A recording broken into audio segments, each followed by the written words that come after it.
तो जय श्री राम है आप सभी को। जैसा कि आप सभी को पता मैं बस्किर स्टेट मेडिकल यूनिवर्सिटी में फर्स्ट ईयर का स्टूडेंट हूँ और मैं वीडियोस बनाता हूँ ताकि हर वो बच्चा जो कि अपना करियर मेडिकल लाइन में परस्यू करना चाहता है, उन्हें कहीं न कहीं मेरी थ्रू मेरे वीडियोस के थ्रू हेल्प हो सके, उन्हें कुछ फ़ायदा हो सके। तो छोटी ब बड़ी चीज़ों पे मैं वीडियोस बना लेता हूँ और ट्राई करता हूँ कि मेरे वीडियोस के थ्रू उन्हें थोड़ी बहुत हेल्प हो जाए। तो ये सब बातों को साइड करके मैं आपको ये बताता हूँ कि आज का जो मेरे वीडियो का टॉपिक है, वो टॉपिक क्या है? तो ये जो टॉपिक है ना, मैं बताने वाला हूँ नीट एग्ज़ाम होने के बाद बच्चों को क्या करना चाहिए? बच्चे क्या करते हैं? उन्हें क्या करना चाहिए, क्या नहीं करना चाहिए? ये सारी चीज़ें मैं उन्हें बताऊँगा। उनके लिए आगे और क्या-क्या चांसेज़ हैं? उनके पास और क्या-क्या वेज़ हैं? उनके पास क्या-क्या और भी अपॉर्च्युनिटीज़ हैं? क्या वो ग्रैब कर सकते हैं अपने लिए? क्या उनके लिए अच्छा होगा? ये सारी चीज़ें मैं बताने वाला हूँ। तो मेरी जो वीडियो है, ये आप एकदम एंड तक देखना ताकि चीज़ें आपको और अच्छे से क्लियर हो पाएँ और आपको मेरी वीडियो देखने से कुछ हेल्प हो। ऐसा ना कि आप मेरी वीडियो देख लें और आपका टाइम वेस्ट हो जाए, तो मतलब नहीं होगा कुछ देख के। अगर आप मेरी वीडियो देख के कुछ सीख रहे हो, तो उसमें मुझे भी अच्छा लगेगा और कहीं न कहीं आपका भी फ़ायदा होगा। तो चलो चालू करते हैं हम अपने वीडियो को। तो सबसे पहले तो मैं उन हर नीट एस्पिरेंट को कांग्रेचुलेशंस कहना चाहूँगा कि आपने अपनी तरफ से नीट के एग्ज़ाम में बेस्ट दिया है और आप जितना कर सकते थे आपने उतना किया है। तो इस बात के लिए मैं उन हर एक नीट एस्पिरेंट को बहुत ज़्यादा अप्रिशिएट भी करूँगा और उन्हें कांग्रेचुलेशंस भी कहूँगा ताकि उनका एग्ज़ाम जो है अब वो ख़त्म हो चुका है। और मेरी तरफ से एक छोटी-सी एडवाइस भी है कि जो भी नीट एस्पिरेंट थे, उन्होंने मेहनत बहुत करी है। उन्होंने पूरा ज़ोरों-शोरों से अपना जितना ताकत है सारा लगाया पढ़ाई-लिखाई पे। तो अब जो है ना, जो थोड़ा बहुत टाइम रहता है, जिस टाइम पे वो ये सोच सकते हैं कि हाँ, मुझे ड्रॉप लेनी चाहिए, मुझे कहीं एडमिशन लेना चाहिए, मुझे अब्रॉड जाना चाहिए, वहाँ अब्रॉड जाके मुझे एमबीबीएस परस्यू करना चाहिए। इसके साथ-साथ, इन सारी चीज़ों के साथ-साथ कहीं न कहीं आप थोड़ा बहुत एन्जॉय भी करो चीज़ों को। क्योंकि हाँ, आपको पढ़ाई करनी थी, आपने 1 साल अपना टाइम दिया है, आपने 1 साल बहुत अच्छे से सारी चीज़ें करी है, प्रिपरेशन करी है, सारा एन्जॉयमेंट छोड़ के, सारी चीज़ें छोड़ के, दोस्ती, यारी सब कुछ छोड़ के आपने अपने पढ़ाई पे ध्यान दिया है। तो अब जो है ना थोड़ा-सा टाइम है, अब वो टाइम को थोड़ा-सा एन्जॉयमेंट में लाओ ताकि आपका भी माइंड जो है ना वो थोड़ा फ्री हो। आप उसी चीज़ में फँसे से ना रह जाओ। कुछ बच्चों से मेरी बाद में बात हुई, उन्होंने मुझे ये कहा कि भैया पेपर अच्छा नहीं गया, मुझे अच्छा नहीं लग रहा कुछ, मुझे डिप्रेशन जैसा लग रहा है, मुझे घर पे बात करने में, घरवालों से बात करने में मुझे हिचकिचाहट हो रही है। क्योंकि कहीं न कहीं मेरे घरवालों ने मेरे लिए अपनी हैसियत से बढ़ के किया है, लेकिन मैं उनकी उम्मीदों पे खड़ा नहीं उतर पाया। मैंने कहा चलो अच्छी बात है ये चीज़, तुम्हें रियलाइज़ तो हुई एटलीस्ट। पर मैंने उनसे ये भी कहा कि तुमने अपना बेस्ट दिया ना, ये मैटर नहीं करता कि आपकी सिलेक्शन गवर्नमेंट मेडिकल कॉलेज के लिए हो जाए। मैटर ये करता है कि आप अपनी तरफ से बेस्ट दिए हो ना। आप अगर खुद से सैटिस्फाई हो कि हाँ, मैंने अपने अंदर से, मैंने अपनी तरफ से पूरी जी-जान लगा के मेहनत करी है। अगर आप ये कर रहे हो ना, बस इतना ही चाहिए पेरेंट्स को कि हाँ, उन्हें कभी ऐसा ना लगे कि जो मेरा बच्चा है, उन्होंने अपनी तरफ से कुछ मेहनत नहीं की। अगर आपने मेहनत की है और आप मार्क्स स्कोर नहीं कर पा रहे हो, कोई लोड लेने वाली बात नहीं, आप रिलैक्स करो क्योंकि अब एग्ज़ाम हो चुका है। अब आप उन चीज़ों को सोच के आगे क्या करना है, वो सारी चीज़ें बिगाड़ सकते हो आप। समझ रहे हो मेरी बात? इसलिए मैंने सोचा कि ये वीडियो बनाऊँ, बहुत ज़रूरी थी इस वीडियो की और मैंने इसलिए ये वीडियो सोचा बनाने का क्योंकि ये चीज़ें मैं देख रहा हूँ। मैं अपने आस-पास देख रहा हूँ, मेरे कॉन्टैक्ट में मेरे कुछ दोस्त हैं, उनको देख रहा हूँ, कुछ बच्चों के क्वेरीज़ थे, उनको देख रहा हूँ। ये सारी चीज़ें देख के ना, मैं सोचा यार एक वीडियो बनाया जाए क्योंकि बच्चे भटक रहे हैं अभी, उन्हें भटकना नहीं है। उन्होंने जिस लगन से मेहनत करी है ना, उसी लगन से और उतना ही वो डिज़र्व करते हैं, उतना अच्छा वो डिज़र्व करते हैं अपने लाइफ़ के लिए। तो देखो सबसे पहले तो मैं बच्चों को ये कहना चाहूँगा ना कि जो होना था, वो हो चुका है। अब आप इन चीज़ों को सोच के कुछ सही नहीं कर सकते हो, ठीक है? जिनका सिलेक्शन जिन्हें लग रहा है कि हाँ, उनका सिलेक्शन हो जाएगा, उन्हें मेरी तरफ से कांग्रेचुलेशंस है और बहुत सारी बधाइयाँ हैं आपको। और जिन्हें ये लग रहा है कि मेरी सिलेक्शन नहीं हो पाई, मैं क्या करूँ अब? मैं कन्फ्यूज़ हूँ, मुझे कुछ समझ नहीं आ रहा। क्या मुझे वापस से ड्रॉप लेना चाहिए? तो मैं आपको एक सीधी-सी बात बताऊँगा कि देखो, जितना करना था आपने कर लिया है। अब आप कन्फ्यूज़ मत हो, कन्फ्यूज़ चीज़ों को लेके मत हो। आप अलग-अलग एक बार में आप 10 चीज़ें सोच रहे हो, उन सारी चीज़ों को मत सोचो। आप अपना जो माइंड है ना, वो एक जगह मेकअप करके रखो, सिर्फ़ एक जगह। क्योंकि दुनिया वाले और आपके सराउंडिंग्स में जो लोग होंगे, वो आपको 10 तरह की बातें बताएँगे, वो आपको 10 तरह की एडवाइस देंगे। आप सबकी एडवाइस लेके सबकी बात नहीं सुन सकते। आप सिर्फ़ वही सुन सकते हो जो आपका मन करे। और आपके पास अपॉर्च्युनिटी है, बहुत सारी अपॉर्च्युनिटीज़ हैं। जैसे कि मेरी कुछ बच्चों से बात हुई, उन्होंने कहा भैया मैं वापस से ड्रॉप लेना चाहता हूँ। मैंने कहा अच्छा, क्यों लेना चाहते हो ड्रॉप? तो उन्होंने कहा भैया इस बार मेरा सिलेक्शन नहीं हुआ, मे बी नेक्स्ट ईयर मेरा सिलेक्शन हो जाए। मैंने उनसे बहुत छोटी-सी बात कही इस बात को लेके, ड्रॉप की बात को लेके, कि आपको लगता है कि आपका अगले साल सिलेक्शन हो जाएगा। चलो ठीक है, मैंने माना एक टाइम के लिए कि आपका सिलेक्शन हो जाएगा। लेकिन क्या गारंटी है इस चीज़ की कि आपकी सिलेक्शन हो जाएगी अगले साल? आपको लगता है कि जितनी कंपटीशन इस बार थी, उससे कम कंपटीशन पिछली बार होगी? बिल्कुल नहीं। कहीं चांस ही नहीं है इस चीज़ की। क्योंकि इस नीट एग्ज़ाम का हमेशा से ग्राफ रहा है कि जो कंपटीशन होती है ना, उसकी जो ग्राफ होती है वो हमेशा ऊपर जा रहा है, वो नीचे नहीं जाएगा। इस साल मेरे हिसाब से जहाँ तक इस बार बच्चे बैठे थे, वो बच्चे बैठे थे ऑलमोस्ट 27 टू 28 लाख। इससे पिछले साल बैठे थे 25 से 26 लाख।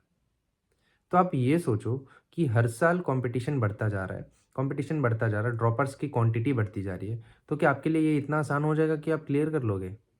आपके जैसे पढ़ने वाले और भी तो कितने बच्चे होंगे, तो ये आपके लिए आसान नहीं होगा। और अगर आप 1 साल और दे रहे हो ना, आपकी सिलेक्शन हो जाएगी तो बहुत अच्छी बात है। लेकिन अगर आपकी सिलेक्शन नहीं हो पाएगी ना वापस से, तो आप फिर उसी फ़ेज़ में आ जाओगे जिस फ़ेज़ में अभी हो। आप वहीं पे अटके रह जाओगे, फिर वापस ज़ीरो पे आ जाओगे।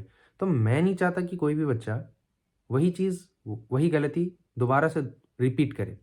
इसके लिए मैं आपको सीधी-सी बात बताऊँगा, अगर आपको अपॉर्च्युनिटी मिल रही है एडमिशन्स लेने की, और हाँ, अगर आपके मन में है कि हाँ, मुझे एमबीबीएस ही करना है, तो अच्छी बात है, आप एमबीबीएस ही करो। लेकिन मार्क्स उतने नहीं आ रहे। मार्क्स नहीं आ रहे तो कोई दिक्कत नहीं है, आपके पास एमबीबीएस अब्रॉड के हैं अपॉर्च्युनिटीज़, आप एमबीबीएस अब्रॉड से कर सकते हो। वहाँ पे कैसे होगा, क्या वर्दिट है, ये सारी चीज़ें आपको अगर डाउट है इन चीज़ों में, आप मेरे से कॉन्टैक्ट कर सकते हो। मैं आपको बता सकता हूँ इन चीज़ों के बारे में। क्योंकि ऑलरेडी मैं एक एमबीबीएस स्टूडेंट हूँ और चीज़ों को मैं 1 साल हो गए ये सारी चीज़ों को देखते हुए। इतना आइडिया है कि हाँ, मैं एक बच्चे को गाइड कर सकता हूँ। तो इन चीज़ों के बारे में मैं आपको बता सकता हूँ। आप मेरे से कॉन्टैक्ट कर लेना, कोई दिक्कत वाली बात नहीं है। मैंने बहुत सारे पेरेंट्स में भी ये चीज़ें देखी हैं कि बच्चे डमी स्कूल जॉइन कर लेते हैं, स्कूल जाते नहीं हैं। पेरेंट्स और बच्चों के ना दिमाग में एक ट्रेंड चला है अभी, वो ट्रेंड ये है कि ड्रॉप लेना है हमें, ड्रॉपर्स का ट्रेंड चला है। आप ये ट्रेंड में रह जाओगे, ट्रेंड फॉलो करोगे, ट्रेंड में ही रह जाओगे। आपके फ्रेंड्स आगे 1 साल करके एडमिशन्स लेके आपसे आगे निकल जाएँगे, लेकिन आप वहीं के वहीं रह जाओगे ज़ीरो पे। तो इन चीज़ों से ना थोड़ा ऊपर उठो। ये जो ड्रॉपर वाला सेक्शन है कि हाँ, मुझे वापस से एक बार ड्रॉप लेना है, एक बार वापस से ट्राई करना चाहता हूँ। खुद को मोटिवेट करते हो कि यार 1 साल और दे देंगे, 1 साल और दे देंगे, हमारी सिलेक्शन हो जाएगी। क्या गारंटी है कि आपकी सिलेक्शन हो जाएगी?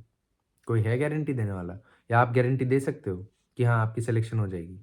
बहुत कम चांसेस होते हैं ड्रॉपर्स के सिलेक्शन के। क्यों? क्योंकि हर साल ड्रॉपर्स के नंबर बढ़ते जाते हैं, तो ये मुश्किल होता जाता है बच्चों के लिए। और दूसरी चीज़ मैं आप सभी से ये बताना चाहूँगा कि अगर हम बात करें ना, तो कुछ बच्चों के मार्क्स आते हैं, जिस पे उन्हें बीएचएमएस, बीएएमएस, फार्मेसी, बीएससी वगैरह में वो एडमिशन्स लेते हैं। अगर उनका नीट में गवर्नमेंट मेडिकल कॉलेजेस नहीं मिलते हैं तो। क्यों? मैं उनसे ये क्वेश्चन करना चाहूँगा क्यों? अगर कोई नीट एस्पिरेंट ये चीज़ देख रहा हो ना, तो आप प्लीज़ मुझे रिप्लाई देना कमेंट में कि क्यों? आप क्यों बीएचएमएस, बीएएमएस या फिर आप फार्मेसी, बीडीएस या फिर आप ये सारी चीज़ें करोगे? क्यों करना है आपको? आपने 1 साल इसलिए दिया है कि आप 1 साल बाद जाके बीडीएस, बीएचएमएस, बीएमएस का करोगे। ये सारे कोर्सेज़ के लिए आपने 1 साल दिए हैं, तो फिर आपका 1 साल तो वेस्ट हो जाएगा। अगर यही इतना ही था तो फिर आप तो फर्स्ट अटेम्प्ट में जो आपकी नीट होती है उसमें भी आपको एडमिशन्स मिल जाते। 12th के बाद जो डायरेक्टली नीट देते हैं उसके बाद भी तो आपको मिल जाते। तभी आपने क्यों नहीं ली? कहीं न कहीं आपके मन में एक उम्मीद था कि हाँ, अगर मेरा सिलेक्शन हो जाएगा तो मैं एमबीबीएस करूँगा। जो आज के डेट पे नीट दे रहा है ना, उनके मन में यही है कि हाँ, हमें एमबीबीएस करनी है, लेकिन गवर्नमेंट कॉलेजेस नहीं मिल रहे, तो बीएचएमएस, बीएएमएस, फार्मेसी, बीडीएस वगैरह कर रहे हैं। क्यों भाई? मेरा ये सिंपल सा क्वेश्चन है क्यों? क्यों अपने सपनों को पीछे छोड़ना है? क्यों अपने चीज़ों से भागना है? अगर आपके पास एक ऑप्शन अवेलेबल है ऑलरेडी, तो किस बात की इनसिक्योरिटी है आपके मन में? इतने सारे बच्चे जो अब्रॉड आ रहे हैं, क्या उनके पेरेंट्स नहीं हैं? क्या उनके पेरेंट्स के बच्चे नहीं हैं? फिर थोड़ी-सी हिम्मत जुटानी होती है हमें, थोड़ी-सी, पेरेंट्स को और बच्चों को। सिर्फ़ मैं बच्चों को नहीं कह रहा हूँ, मैं पेरेंट्स को भी कह रहा हूँ कि अगर कोई पेरेंट्स मेरी ये वीडियो को देखेंगे ना, मैं उनसे भी ये सवाल करूँगा कि क्यों अपने बच्चों के सपनों को दबाने हैं? क्यों आगे जाके उन्हें ऐसा फ़ील करवाना है कि हाँ, मेरे पास ऑप्शन था, मैंने कर नहीं पाया? क्यों? ऐसा करने से क्या होगा? कुछ नहीं, हमारा ही लॉस होगा। तो मैं आपको सीधी-सी बात ये बताऊँगा कि इन सारी चीज़ों को पीछे छोड़ो, ठीक है? इन सारी चीज़ों को पीछे छोड़ के हमारे पास आगे जो अपॉर्च्युनिटीज़ हैं, हमारे पास आगे जो चांसेज़ हैं, हमारे पास आगे बढ़ने के जो मौके हैं, हमें उन्हें नहीं गँवाना है। जैसे कि कोई भी एक बच्चा इंडिया से अब्रॉड जाता है पढ़ाई करने के लिए, उन्हें बहुत कुछ सैक्रिफ़ाइस करना होता है उस बच्चों को। आपने ऑलरेडी 1 साल सैक्रिफ़ाइस किया है, अपने नीट के प्रिपरेशन में। आप एक बार और ड्रॉप लोगे, आपका 1 साल और बिगड़ेगा। चीज़ों को और वर्स्ट करने से अच्छा है ना, आप एडमिशन लो। एडमिशन लो, अपना एमबीबीएस डिग्री परस्यू करना, अपना एमबीबीएस का करियर परस्यू करना, उसकी पढ़ाई चालू करना, आपका एक न्यू लाइफ़, एक नया जर्नी चालू होगा। कहीं न कहीं आपके पेरेंट्स के मन में जो चीज़ होंगी ना, आपका जो सपना होगा, आपके पेरेंट्स का जो सपना होगा, वो सारी चीज़ें पूरी होंगी। बीएचएमएस, बीएमएस के लिए कोई भी नीट नहीं देता, जहाँ तक कि मुझे लगता है। हर एक बच्चे और हर एक पेरेंट के मन में रहता है कि मुझे बच्चों को एमबीबीएस कराना है। पहले पेरेंट्स भी ऐसा सोचते थे कि हाँ, अगर बच्चे को अब्रॉड भेज रहे हैं तो उन्हें लाइसेंसिंग एग्ज़ाम के लिए एफएमजीई क्लियर करनी पड़ेगी और वो हार्ड होती है। लेकिन अब सीन कुछ अलग है। अब अगर कोई भी स्टूडेंट है जो कि इंडिया के गवर्नमेंट मेडिकल कॉलेज से भी कर रहा है, तो उन्हें भी वही एग्ज़ाम देनी है और जो बच्चा अब्रॉड से कर रहा है, उन्हें भी सेम एग्ज़ाम देनी है। तो अब हर बच्चे के लिए वो चीज़ एक जैसा हो गया है। तो अब पहले वाली जो सीन थी ना कि हाँ, पेरेंट्स भी थोड़ा इस चीज़ को लेके पीछे हट जाते थे एक कदम, तो अब पीछे हटने की ज़रूरत नहीं है। अब आपके पास सेम टू सेम वही सारी चीज़ें हैं, वही सारा चीज़ है, वही पढ़ाई है, वही कोर्स है, वही डिग्री है। सिर्फ़ बच्चों को थोड़ा दूर जाना पड़ेगा और ऑब्वियस सी बात है ना कि अगर आपको लाइफ़ में थोड़ी-सी कुछ ज़्यादा बेटर अचीव करना है ना, तो आपको कहीं न कहीं वो चीज़ें ड्रॉप करनी पड़ेगी। कहीं न कहीं कुछ ना कुछ सैक्रिफ़ाइस करना पड़ेगा अगर आपको कुछ अच्छा-सा अचीव करना है अपनी लाइफ़ में तो। तो पेरेंट्स को कहीं न कहीं थोड़ी-सी हिम्मत जुटाने की ज़रूरत है। देखो, मिला-जुला के मैं सिर्फ़ आप सभी से एक ही चीज़ कहना चाहता हूँ कि अगर आपके पास कहीं न कहीं वो अपॉर्च्युनिटी है, वो मौका है कि हाँ, आप अपना ड्रीम परस्यू कर पाओ, जो कि आपने देख रखा है एमबीबीएस का, तो आप उस चीज़ से पीछे मत हटो। बिल्कुल पीछे मत हटो। क्यों हटना है पीछे? पीछे मत हटो। आप एमबीबीएस अब्रॉड सर्च कर सकते हो, एमबीबीएस अब्रॉड की यूनिवर्सिटीज़ देख सकते हो। आपको एडमिशन्स लेने हैं, ये कन्फर्म कर सकते हो। हाँ, आपको अगर कहीं किसी कंट्रीज़ को लेके, किसी यूनिवर्सिटी को लेके क्वेरीज़ वगैरह हैं, तो आप मेरे से कॉन्टैक्ट कर लो। मैं आपको चीज़ें क्लियर कर दूँगा। तो कहीं न कहीं मेरी हेल्प के थ्रू आप अपना काम करवा सकते हो, आप अपना ड्रीम परस्यू कर सकते हो। तो अगर आपको एमबीबीएस अब्रॉड के लेके कुछ भी क्वेरीज़ वगैरह होंगे, आप डिसीज़न बनाते हो एमबीबीएस अब्रॉड को लेके, तो आप मेरे से कॉन्टैक्ट कर लो डिस्क्रिप्शन में, मेरे यूट्यूब के चैनल के बायो में। इन सारी चीज़ों में आपको मेरा इंस्टा हैंडल मिलेगा। आप मेरे इंस्टा हैंडल पे जाके आप मुझे डीएम कर सकते हो, मैसेजेस कर सकते हो। वहाँ से मैं आपको रिप्लाई दूँगा जितना जल्दी से जल्दी पॉसिबल हो। तो आपके क्वेरीज़ वगैरह सॉल्व हो जाएँगे। आप एक सही राह पे चलोगे, वही नहीं कि आप वापस से ज़ीरो से स्टार्ट कर रहे हो, वापस से ज़ीरो पे पहुँच रहे हो। चीज़ों को लेके कन्फ्यूज़ रह रहे हो, ऐसा सब नहीं करना हमें। इस सब से ऊपर उठना है, एक लेवल ऊपर जाना है हमें। हमें टाइम वेस्ट नहीं करनी। तो इन सारी चीज़ों को हमें देखते हुए हमें अपनी लाइफ़ में अच्छा करना है। ठीक है? तो मेरा वीडियो बनाने का सिर्फ़ यही था कि आप कन्फ्यूज़ मत हो, आप इधर-उधर भटको मत, आपके पास सही चीज़ है करने को, आप कर सकते हो, बजट फ्रेंडली वगैरह सब कुछ है। कुछ ज़्यादा सोचने की ज़रूरत भी नहीं है, ना पेरेंट्स को, ना स्टूडेंट्स को। थोड़ा बहुत डॉक्यूमेंटेशन का काम रहता है, वो सारी चीज़ें हो जाती है सारे बच्चों की, कोई लोड वाली बात नहीं है। अगर आपको कहीं भी क्वेरी है, आप मेरे से बात करो, मैं सारी चीज़ें क्लियर कर दूँगा। इससे आपका फ़ायदा है।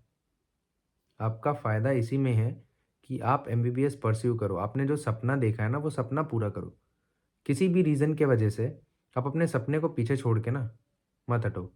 सबसे बेस्ट है अगर आपने एमबीबीएस का सपना देखा है, तो आप वो सपने को साकार करो। सीधी-सी मेरी यही कहनी थी। इस वीडियो में ना मुझे यही कहना था कि जो नीट के बच्चे हैं वो अलग-अलग डिसीज़न ले रहे हैं, बीएचएमएस, बीएएमएस, उसके बाद बीडीएस वगैरह करने का सोच रहे हैं। मत करो ऐसा, क्यों? आपका खुद का टाइम वेस्ट हुआ है। तो ऐसी चीज़ें करके खुद को तकलीफ़ देना ये चीज़ सही नहीं है। ड्रॉप लेके सही नहीं है। सीधी-सी बात है, आप एमबीबीएस कर सकते हो, आपके पास अपॉर्च्युनिटी है एमबीबीएस अब्रॉड का, ऑलरेडी बहुत सारे बच्चे कर रहे हैं। ऐसा है नहीं कि आप खुद अकेले जाओगे, आप ऑलरेडी बहुत सारे बच्चे कर रहे हैं, आप खुद भी जाके कर सकते हो वहाँ से। तो अगर आपके पास है अपॉर्च्युनिटी कि आप वहाँ से कर सकते हो, तो पीछे क्यों हटना है? मत हटो पीछे, कोई ज़रूरत नहीं है। आप एडमिशन्स लो, आप अपना डिसीज़न बनाओ, आपको जहाँ लग रहा है कॉन्टैक्ट करना, आप वहाँ कॉन्टैक्ट करो। आपको अगर मेरे से कॉन्टैक्ट करना सही लग रहा, कुछ क्वेरीज़ हैं, कुछ डाउट्स हैं, अगर आपको मेरे से कॉन्टैक्ट करके इन चीज़ों को क्लियर करनी है, आप करो। एट द एंड डिसीज़न आपका है, आपको क्या करना है, आपकी लाइफ़ है, आपको क्या करना है, ये आपको सोचना है। आपके लिए क्या बेटर होगा, ये आपको सोचना है। बस यही था मेरा आज का वीडियो कि मैं आप सभी को ये सारी चीज़ें बता दूँ। थोड़ी बहुत चीज़ें हैं जो मुझे और बतानी है। आगे वीडियोज़ मैं बनाता रहूँगा ताकि आप सभी को मैं सारी चीज़ें धीरे-धीरे करके बताऊँ।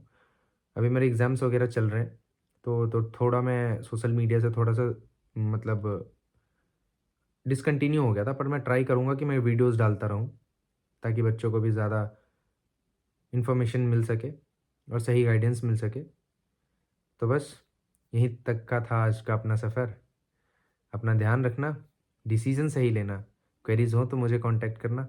लाइक और शेयर ज़रूर करना, क्योंकि आप खुद नीट एस्पिरेंट हो। आप अगर 2 लोगों को शेयर करोगे, क्या पता उन्हें हेल्प हो जाए।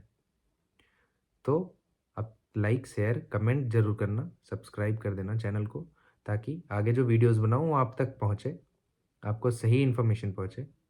तो चलो फिर ध्यान रखना अपना, मौज-मस्ती करो, नीट खत्म हो चुका है। फिर मिलेंगे आपसे अगले वीडियो में।